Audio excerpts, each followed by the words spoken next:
Quand le jeune Sébastien finit son internat, il n'eut plus qu'une idée en tête, devenir un docteur Dupont. Sébastien rêvait de cette faculté inouïe, pouvoir guérir ses patients des pires maladies à coup sûr.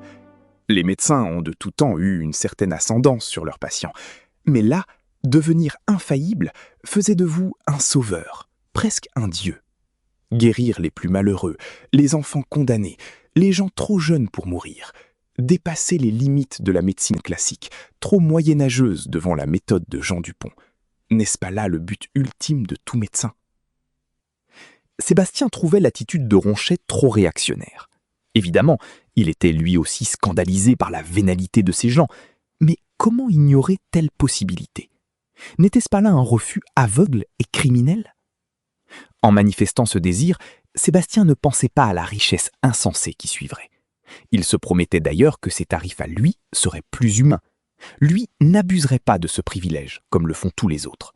Au contraire, il se voyait déjà comme celui qui ouvrirait cette méthode à tous. Il imaginait des lendemains glorieux pour la médecine en général. Il s'imagina même guérir gratuitement les plus miséreux. Il en arriva à vénérer le génie de cet obscur médecin qu'il imaginait comme un clone de Ronchet, coupé du monde, accaparé par ses recherches et ignorant les péchés véniels de ses disciples. Il était prêt à tout pour le rencontrer et apprendre. Ni Sébastien, ni personne ne connaissait Dupont. Le génie restait dans l'ombre, aussi effacé que son nom. Seuls ses adeptes pouvaient le rencontrer.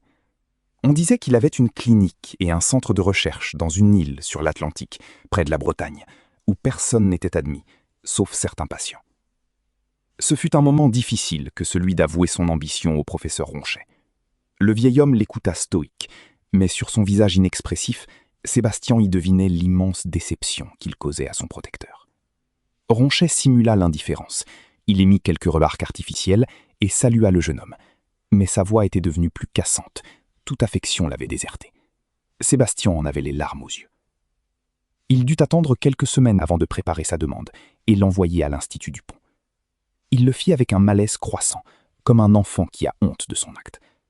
Il se doutait bien qu'il fût loin d'être le seul, et pour mettre toutes les chances de son côté, il décida d'utiliser son amitié avec le docteur Labrousse et d'aller le voir en personne.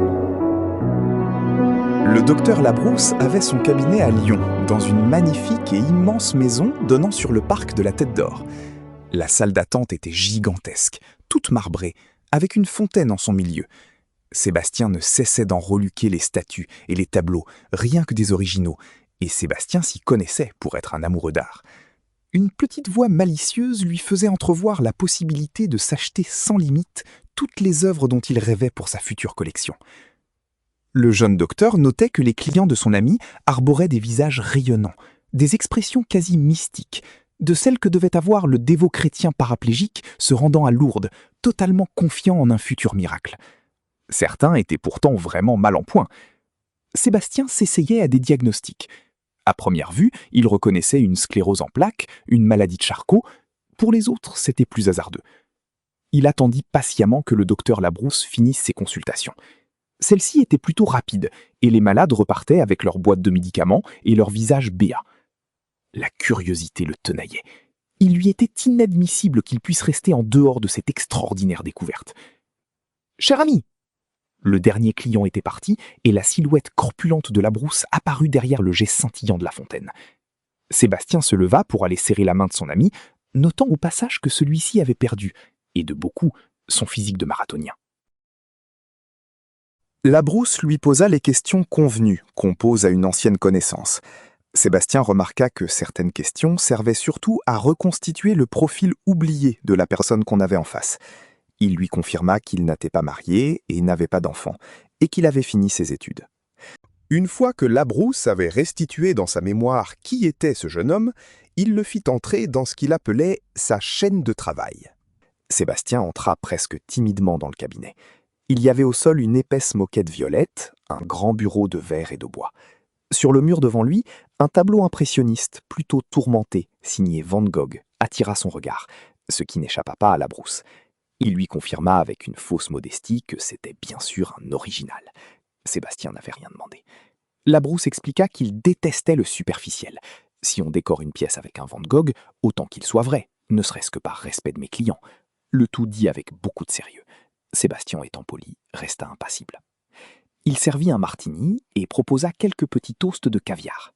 Du beluga. Almas, bien sûr. C'est cher, mais il faut savoir se passer ses petits caprices, dit-il. Sébastien était très mal à l'aise.